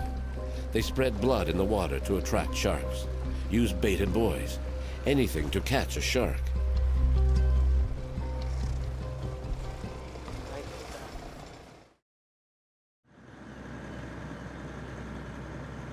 One particular night was extremely frustrating. We were trying to catch a shark for science, and yet on our radar we saw poachers coming into the park and setting their lines. And they probably had a better chance of catching a shark than we did.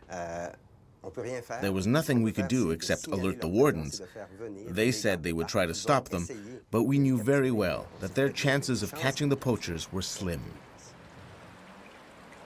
So we have a boat. You see the boat there? Ajá. ¿A cuánta distancia se encuentra? At what distance? 12 miles. It's about 12 miles away. It's about 12 miles away. It's leaving the Cocos Island National Park limits. Are you heading right out to look for them? Yes, we're going straight there. Earlier, this boat came within 3 miles of ours. Clearly, it was completely inside the park boundary, so the fishing equipment could be just about anywhere. What they do is cast their lines, then leave the park limits. What they do is cast their lines and then leave the park limits. They'll remain outside at the 12-mile limit, where they cannot be caught. An important point to explain in all of this is that if we reach them, we will most likely find fishing gear. But unless it's connected to the boat, we cannot prove that it belongs to them. The fishermen see us patrolling because they have radars like ours. And as soon as we start off towards them, they move further away. And so we can retrieve and confiscate the equipment. But unless the boat is right there, there is no way to prove anything.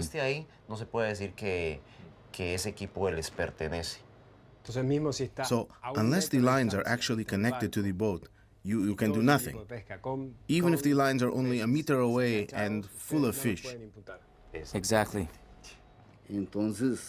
For example, we can accuse them of illegal fishing, and 2 or 3 years later, the case will end up in court. But when the judge asked the park ranger if he saw that the lines were connected to the boat, if the answer is no, and the captain denies that the lines were his, then the case is dropped.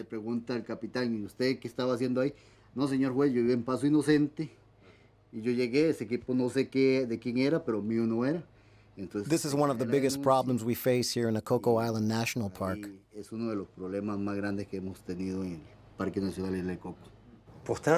We know what the problem is. We just need to change the law so that every fishing buoy is identified with a boat number.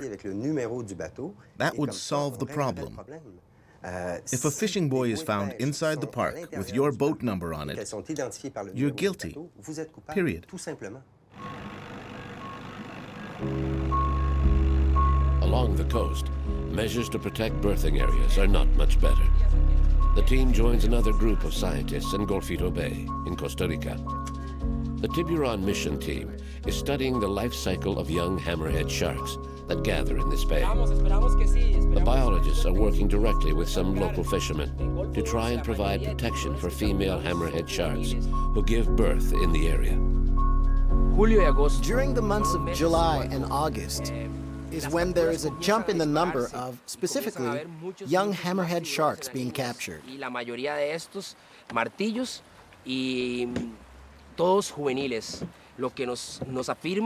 This just confirms that it's the season in which female hammerheads migrate to the coast. They probably come in May or June and leave their pups to grow in this protected area because it is a safe nursery, rich in nutrients. Here they can live for their first 2 to 4 years until they're adults, until they can make the great migrations to other islands, such as the Malpelo and Galapagos, where adult hammerheads are often seen.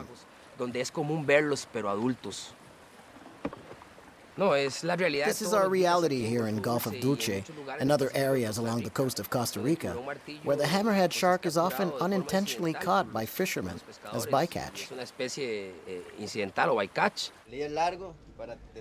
One of these fishermen has agreed to talk on camera. On average, how many hammerhead sharks do you catch every day? Depending on the area, in one day we can catch up to 100. sometimes more. In other areas, none. But whenever they're caught like this, most of them are already dead. Up to 70% are already dead. These aren't illegal fishermen. They're simple family fishermen trying to make a living. But for 2 months, they fish right in the shark nurseries. The problem with this species is that it spends most of its time swimming to oxygenate itself. When these sharks get caught in the fishing lines, their movement is limited so they can't breathe and they quickly die. That's why during those months fishing in this area must be prohibited.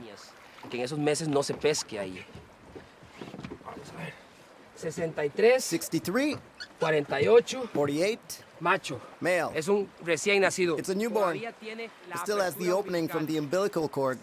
63. It's 63 centimeters in length. Hammerheads are born between 50 and 60 centimeters. That male is 2 weeks to a month old, no more than 2 months. He's ready for relax. Un macho. An interesting fact is that in the Gulf of Dulce, there are more male than female hammerheads. It may be a strategy to ensure genetic diversity within the species. Para garantizar la diversidad genética de la especie.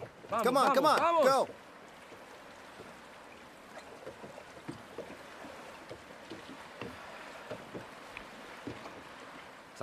He's stunned, but he'll recover.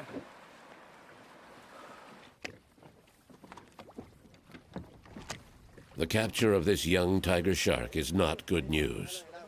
Other endangered species also appear to use the Golfito area to give birth among the mangroves along the coast. We're trying to protect the adults in their migrations, but we're leaving behind the young in the coastal waters. It's sad because we work hard to try and protect the hammerhead. And when we see these things, we become discouraged. It kills the flame. But at the same time, it's the reason we keep working. We need to know more about them to protect them. We need to work closer with the fishing communities to make their protection a reality.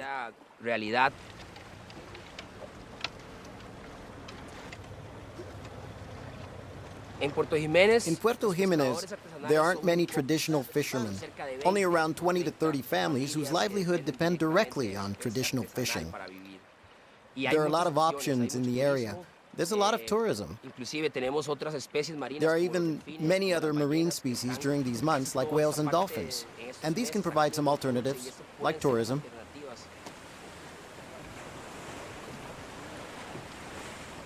We have to work with the fishermen so they understand that the hammerhead is endangered and that these sharks are worth more alive than dead.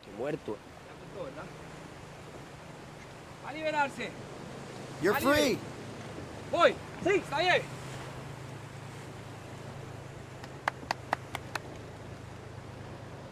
The biologists of Mission Tiburon are doing fantastic work. They raise awareness with young people and fishermen, but it will take more than that. We need laws to protect the sharks' birthing sites and nurseries for these 2 critical months of the year. And we need to find a way to financially compensate the 20 or so fishing families during this period. It shouldn't be that hard. It probably costs more to send scientists somewhere in the world to meet 2 or 3 times to try and understand the problem than it does to implement real measures to compensate these fishermen. But we must absolutely find a way to protect the zones during these 2 critical months.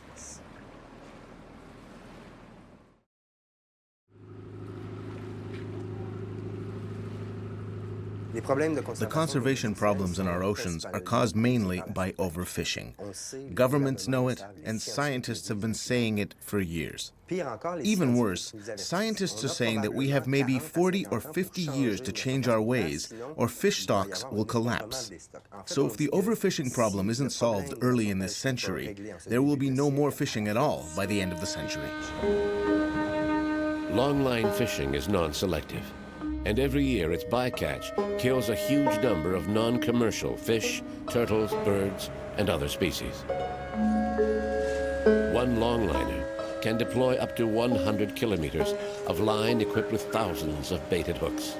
This type of fishing primarily targets large fish, such as swordfish, which are a good source of income for fishermen.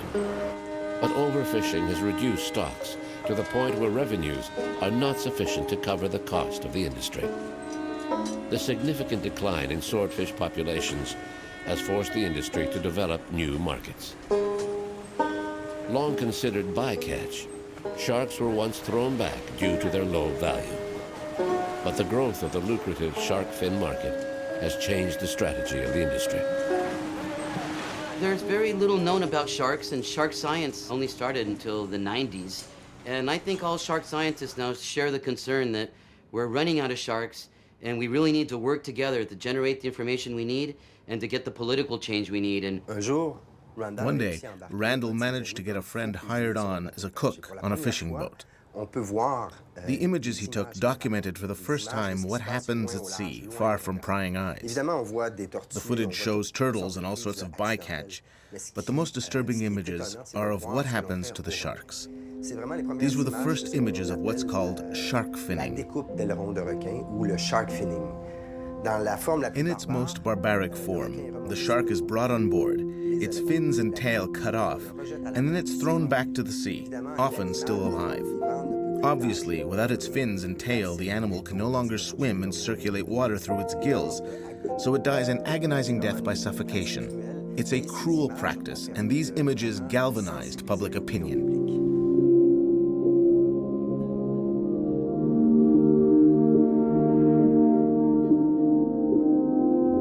First of all, it's a cruel, painful death for these magnificent animals. From a more technical point of view, it's unsustainable. They're wiping out marine biodiversity so that a culture on the other side of the world can have their shark fin soup. These images of shark finning helped raise public awareness, and some countries now ban the practice. But this has not stopped shark fishing altogether. What happened is that a new market has been created. Many countries now require fishermen to keep the shark carcasses. In a way, by creating a market for shark meat, we have legalized a once condemned practice, but nothing has really changed. We're putting even more pressure on shark populations. The way fisheries are controlled out here in the open sea, it's no man's land. It's everyone take all. Everything is for free. And that isn't changing yet. And I think that is something that many countries have to work on. The United States, the Economic Union, Australia, which is a big fishing nation. And, you know, we need to get together and change the way fishery policy is established. We have a very interesting relationship with the government of Costa Rica. However, we have a very bad relationship with the Costa Rican Fisheries Institute. The Fishery Institute is an autonomous institute, which means it's not part of the central government. And since it's autonomous, they are not ruled by the president. They are ruled by a board of directors. And guess who's on the board of directors? Shark finners, shrimp trawlers, tuna purse seiners. So they're all there not to establish public policy. They're there to protect their own private interests. What we need is fisheries directed with science in mind. How many boats can fish this resource? When should we stop fishing? Where should we not fish? Then even if it hurts somebody's pocket, we must stop fishing. The fishing fleets have grown in the past decades dependent on subsidies from governments. That is, the real cost involved in sending a fishing vessel out there with all the costs in fuel, in gear, in paying the crewmen, etc., is just not overturned by the real profit that the catch is going to make in the market. And the only reason why that fleet or that particular vessel is doing its everyday fishing is because it gets subsidies from all of us taxpayers to lower the cost of those items. If we would be to take all the subsidies to the fishing fleets all over the world, and in particular in developed countries, most of those fleets would stop the day after. By creating a new market for shark meat, the fishing industry is committed to using much of the resource, but at 63 euro cents per kilo, less than $1, Some wonder whether this new market for shark meat is not simply a cover for continuing the lucrative trade in shark fins. The effort to catch a shark off Cocos Islands continues. Time is passing, and the scientists are redoubling their efforts. Pedro and George have been working day and night. There's no question of giving up. They can't leave empty-handed. The stakes are too high. If we want to effectively protect and conserve these highly migratory species, we need to figure out where the critical habitats are located, whether they are for mating purposes, for spawning purposes, or for juvenile growth purposes. This is the main issue. Finally, after many attempts, they catch one. It's not a hammerhead, but the team can still track its movements and learn the migration routes of this Galapagos shark.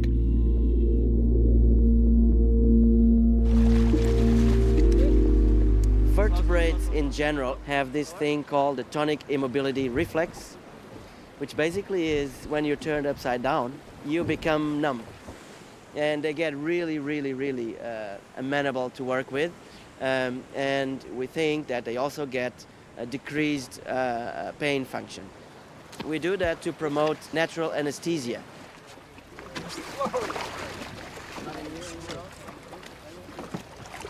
Okay. Yeah, wherever. That's the tag. This is a female Galapagos shark. They just installed an acoustic tag inside it. This issues a sound that can be heard 500 meters around, and this tag will work for at least 5 years. So we expect to get some really good data because the tag is implanted inside the animal, so we're sure it's not going to be lost. Yeah, go for it. Quick action is needed.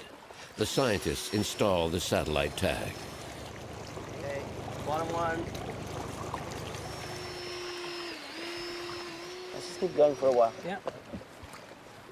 Well, the shark looks a little tired, and it's already been hooked for a few minutes, and I'm just a little concerned that the time it'll take to deploy the satellite transmitter on it might be a little too long.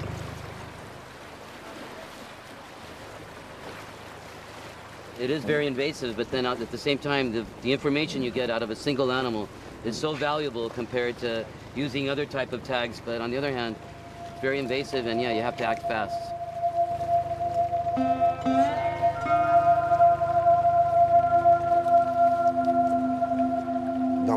Usually, after the first stage of the operation, we turn the shark over and move the boat to oxygenate the animal. This revives it from its comatose state. But this shark wasn't reacting. We began to get anxious. Okay, so see these are Okay, self-locking, yeah, so that direction is they're good. holding now.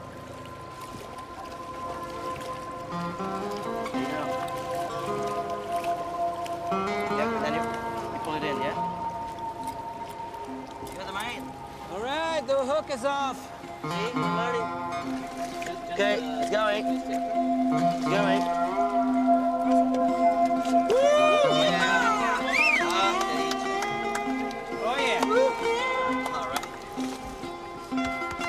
In the end, it was just a scare.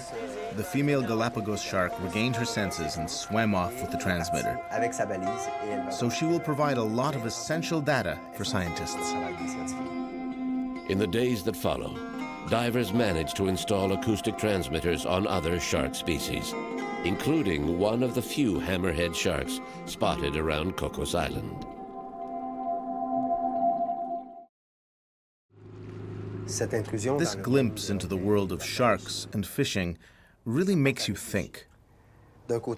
Scientists have identified most of the problems, and solutions do exist. But if we want to save these threatened species, what's missing is a willingness to implement those solutions. This will probably mean making sacrifices and changing our consumption habits so we can change the model and build a different relationship with the oceans. If we want to preserve what remains of our oceans, we'll have to pay the price for our past abuses.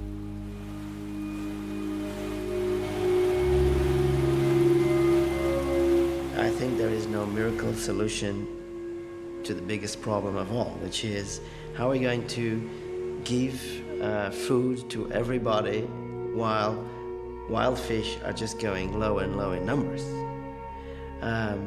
There is two main hopes in our capacity to solve that. One is aquaculture, but we also know that aquaculture has a lot of environmental and even social problems associated with it, and we need to solve those. And the other is obviously a more sustainable management of global fishing in the world. And that might take the exploitation of lower trophic chain resources, which can still give good protein to people and release a little bit our pressure on the top levels. So balanced harvesting is becoming a major hope in the fisheries science arena. We talk about sharks are going extinct, how important they are for the ecosystem, and we go to meetings and we go to conventions and we design strategies, and then we have meetings to see what went wrong with the strategy, and then another meeting to push the strategy again, and this time it is going to work, So all this talk and talk and talk, but no action. Apparently we don't have time. Scientists are saying we have another 40 or 50 years before it's all depleted. In our lifetime, we may see this big dramatic change, and let's hope we can stop it. We need everybody's help.